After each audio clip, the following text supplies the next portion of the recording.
YouTube, j'espère que vous allez bien. On se retrouve aujourd'hui dans une nouvelle vidéo qui m'a été demandée sur Instagram. Il s'agit de ma vidéo sur les sagas que j'ai actuellement en cours. On va donc discuter des principales sagas que j'ai commencées mais que je n'ai pas encore terminées. On va essayer d'exclure toutes les sagas graphiques et BD parce que j'en ai vraiment beaucoup comme des mangas et que cette vidéo serait vraiment beaucoup trop longue. Pour cette vidéo, nous allons donc être accompagnés de mon petit reading journal qui va nous permettre un petit peu de suivre en temps et en heure toutes mes lectures parce que clairement, je vais pas vous mentir, j'ai la flemme d'aller chercher tous les tomes qui sont et dans ma bibliothèque et dans ma pile à lire. Tout est bien rangé, j'ai pas envie que ça bouge, donc on va plutôt se servir de ça. C'est parti, on y va! Pour commencer cette vidéo, nous allons partir sur la saga Phobos de Victor Dixon qui est composée de 4 tomes plus un tome compagnon qui nous explique un petit peu la vie des prétendants hommes avant du coup de partir pour l'aventure Phobos. Pour cette saga, donc il me reste uniquement le dernier tome à lire et pourtant je n'y arrive pas trop. J'ai mis beaucoup de temps à lire les tomes précédents, c'est une lecture qui me plaît mais malgré tout qui n'est pas un coup de cœur. Donc ça commence à faire un petit moment que le dernier tome est dans ma pile à lire et j'espère réussir à le lire rapidement pour enfin pouvoir clôturer une de mes sagas. Pour la suite, et je vous en ai parlé il y a assez peu de temps sur mon Instagram, il s'agit de la saga Vampiria, à nouveau par Victor Dixon. Pour cette saga, du coup, j'ai réussi à lire le tome 1 et le tome 2, ce qui signifie qu'il ne me reste que le 3e tome, qui est déjà sorti et donc il faudrait que je pense à me procurer sans tarder. Ici, on est un petit peu dans la même problématique que pour Phobos, c'est-à-dire que j'aime bien, mais pas tant que ça. Du coup, ça me bloque un peu et j'ai un peu de mal à me lancer du coup sur ces derniers tomes. Pourtant, j'aimerais vraiment les lire histoire de clôturer mes sagas et d'être tranquille parce que clairement, je sais qu'il va y avoir des nouvelles aventures dans le monde de Vampiria, mais je ne pense pas me lancer dedans. On continue rapidement avec une saga qui me semble va être très très longue. C'est la saga Nevermore de Jessica Townsend.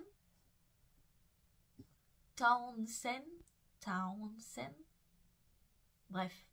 C'est une saga du coup plutôt jeunesse que j'ai pris plaisir à découvrir avec le tome 1. J'ai actuellement le tome 2 et 3 dans ma pile à lire, mais je sais qu'on nous annonce vraiment un nombre de tomes assez important, donc là j'ai un petit peu plus le temps. Je suis en train de me rendre compte que toutes les sagas dont je vous parle, ça me fait penser un petit peu à ma vidéo pile à lire. Donc on se répète un peu. Pas cool. Et en même temps non, parce que j'ai des tomes qui sont pas dans ma pile à lire. Et qu'en plus ma pile à lire a évolué. Bref, on continue. Ensuite, nous passons à une petite trilogie. Il s'agit du monde de Nedara, dont j'ai lu le premier tome que j'ai vraiment beaucoup aimé. Ici, on est dans une petite fantaisie plus ou moins jeunesse, animalière.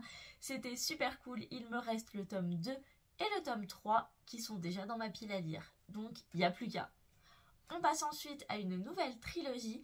Il s'agit de Magic Charlie par Audrey Alouette, dont j'ai déjà lu le tome 1, le tome 2 et il me reste donc le tome final à lire pour terminer cette trilogie.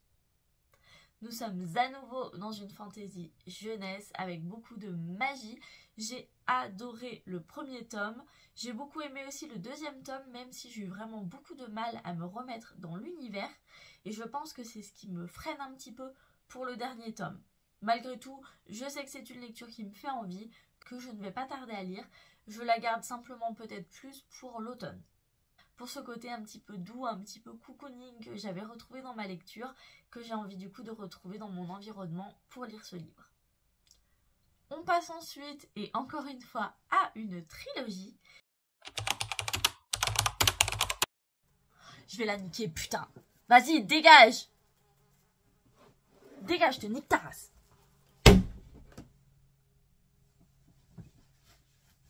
Il y a plein de mouches. Nous passons une nouvelle fois à une trilogie. Il s'agit de The Cursebreaker par Brigitte Kemmerer, dont j'ai lu le premier tome qui a été un véritable coup de cœur. J'ai donc actuellement le tome 2, Un cœur si loyal et solitaire, dans ma pile à lire, que j'ai hâte de lire, mais c'est vrai que c'est une grosse pavasse et il passe souvent un peu après les autres, pas de chance. Pourtant, on est sur une trilogie, ça va être assez rapide, les livres sont très très beaux, j'ai hâte de pouvoir les exposer dans ma bibliothèque. Je passerai rapidement sur la saga La Passeuse de mots parce que je suis à jour dans cette saga. Je suis à jour simplement, je sais que c'est une saga qui n'est pas terminée, loin de là. Me semble-t-il qu'on nous annonce pas moins de 7 tomes. Pour l'instant, nous en avons 3 qui sont parus. Alric et Jennifer Twice nous ont fait le plaisir de nous offrir un petit préquel que j'ai terminé. Je suis donc bien à jour et j'attends les sorties des prochains romans. Nous avons ensuite la saga de Jennifer L. Armentrout, Le sang et la cendre, dont le premier tome a encore une fois été un coup de cœur. Il me semble que vous pouvez le voir là. Eh, bien joué, il est là. J'ai le tome 2 actuellement dans ma pile à lire. À nouveau, on nous annonce un tome 2 ultra spicy et super cool. Donc il faut vraiment que je me lance, il a l'air génial. Poussez-moi à y aller parce que franchement, il a l'air trop cool. Une saga qui est à nouveau une trilogie, qui est dans ma pile à lire depuis un bon moment, qui est complète dans ma pile à lire, mais que j'arrive pas à me lancer. Il s'agit de la saga L'autre par Pierre Bottero, et si vous avez vu ma vidéo pile à lire, vous savez que j'ai envie de lire cette saga. J'ai très envie de me plonger dans ces 3 romans, mais j'ai aussi une trouille phénoménale parce que à chaque fois que je vais faire un roman de Pierre Bottero, je sais que j'aurai plus jamais le plaisir de le relire pour la première fois. Et ça me bloque parce que Pierre Bottero, on sait qu'on n'aura plus jamais de nouveaux romans de sa part. Donc forcément, je laisse traîner, je prends un peu le temps. Sans compter qu'en plus, il y a les nouvelles BD qui sont sorties dans cet univers que j'ai très envie de me procurer. Donc à voir, est-ce que je commence par les BD ou les romans? Grande question, je ne sais pas encore. On passe ensuite à une nouvelle saga. Il s'agit du Peuple de l'air par Holly Black. Ici, si j'ai bien compté, nous avons 3 tomes plus 2 tomes compagnons, si je ne dis pas de bêtises. J'ai lu actuellement uniquement le premier tome, qui a été une déception. C'est pourquoi pour l'instant, les autres livres ne sont pas dans ma pile à lire, et je ne sais pas s'ils vont y rentrer ou pas.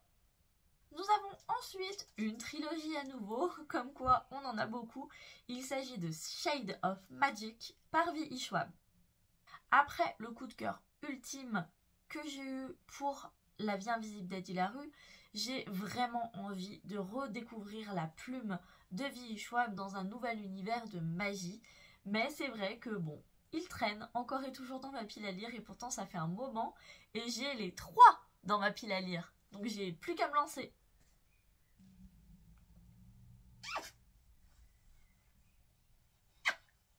On passe ensuite à une duologie que j'ai actuellement au complet dans ma bibliothèque et que je n'ai pas encore commencé. Il s'agit de la duologie Alunia par l'autrice Tiff.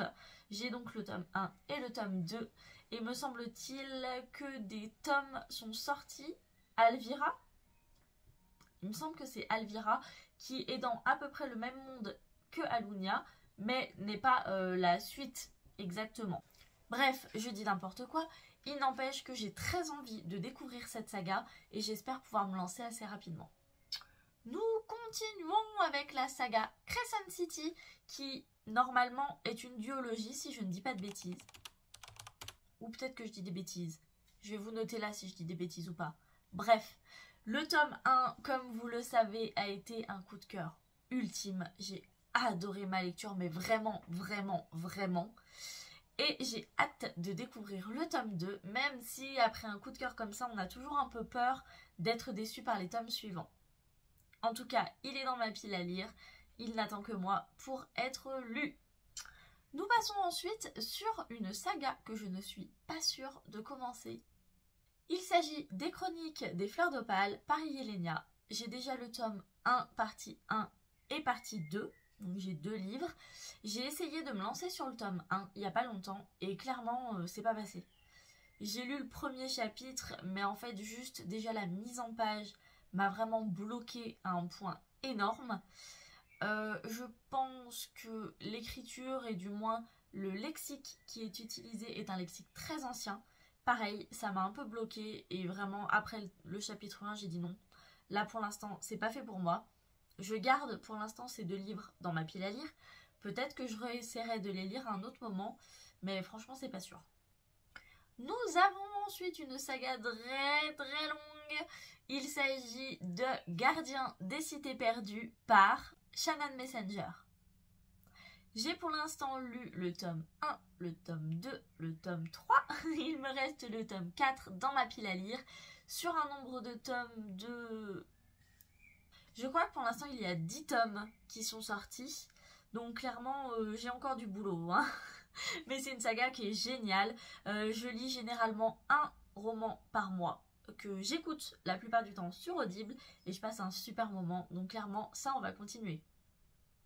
Je vous parle enfin d'une saga que j'ai plus ou moins finie, vu qu'il s'agit de Sang d'écume et de glace par Alexiane Delis. J'ai adoré ma lecture du 3e tome et étant donné que je lis généralement les romans jusqu'au bout, jusqu'à la fin des remerciements, j'ai pu apercevoir une petite annonce comme quoi un nouveau tome allait être publié. Je ne sais pas exactement quand, mais je sais qu'il s'agit d'un tome sur le père de Perséphone et clairement ça va être trop dingue. Je suis trop heureuse de me dire que j'ai pas réellement quitté les personnages et que je vais pouvoir un peu les retrouver grâce à ce nouveau livre. Je suis trop emballée et je suis trop contente. Mais du coup ça me fait une saga que j'ai pas réellement terminée. Faux espoir pour cette saga. Nous allons ensuite parler d'une petite duologie. Il s'agit du Trône des 7 îles par Adaline Grace. Ici, nous sommes sur une duologie dont j'ai lu le 1er tome, que j'ai beaucoup aimé, à contrario de nombre d'entre vous qui n'ont pas été fans de cette petite histoire avec l'héroïne qui s'appelle Amora. C'est pas grave, moi je vais me lancer cet été sur le tome 2.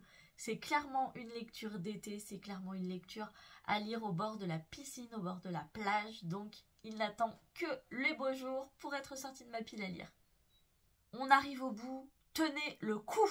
J'essaye d'aller vite. Hein. On passe ensuite à un petit jeunesse plus ou moins graphique. Il s'agit de Frost Heart par Jamie Litter. Ici, nous sommes à nouveau sur une trilogie dont j'ai lu le 1er tome. J'ai beaucoup aimé ce 1er tome. J'ai trouvé ça super sympa. Les images qui ponctuent tout le roman sont extrêmement belles. J'attends simplement du coup le retour un petit peu de l'hiver pour me lancer sur le tome 2 et le tome 3 qui ne sont pas encore en ma possession. On passe à nouveau à une grosse saga car il s'agit de Keleana par Sarah J. Maas. Clairement, Sarah J. Maas me fait rêver. Je vous ai même pas dit d'ailleurs tout à l'heure que Crescent City c'était Sarah J. Maas. Désolée. Sarah J. Maas me fait réellement rêver. Ses livres sont toujours des coups de cœur. Je passe toujours des excellents moments. C'est pourquoi j'ai voulu me lancer dans la saga Keleana, dont j'ai actuellement le tome 1 dans ma pile à lire. Il me semble qu'on part sur une saga d'à peu près 8 tomes, donc clairement j'ai quand même un peu le temps pour me lancer dans cette saga parce qu'il y a beaucoup de tomes. Clairement, je vais prendre le temps. Le tome 1 est là, il m'attend chaudement. Peut-être que j'attends une petite lecture commune pour me booster à le lire avec quelqu'un d'autre. On verra plus tard.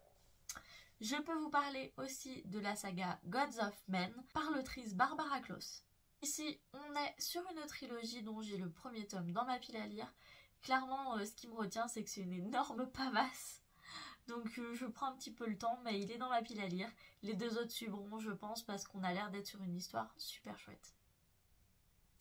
Nous en avons donc terminé avec mes sagas en cours. Le problème qui se pose toujours avec les sagas, c'est que pour trouver les tomes autres que le tome 1 sur Vinted, c'est toujours un peu compliqué.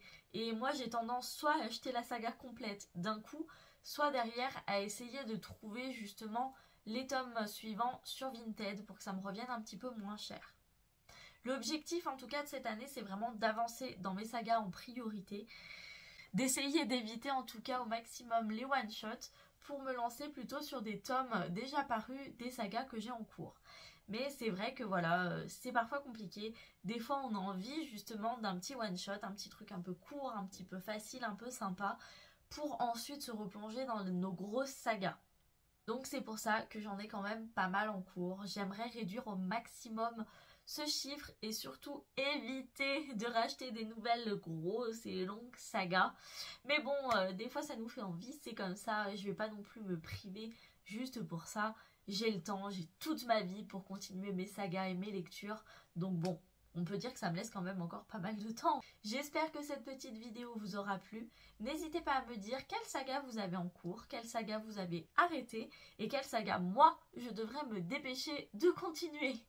J'attends vos retours sous cette vidéo, je vous fais plein de bisous et je vous remercie encore énormément pour vos commentaires, pour vos likes et vos abonnements. Cœur sur vous, des bisous, ciao!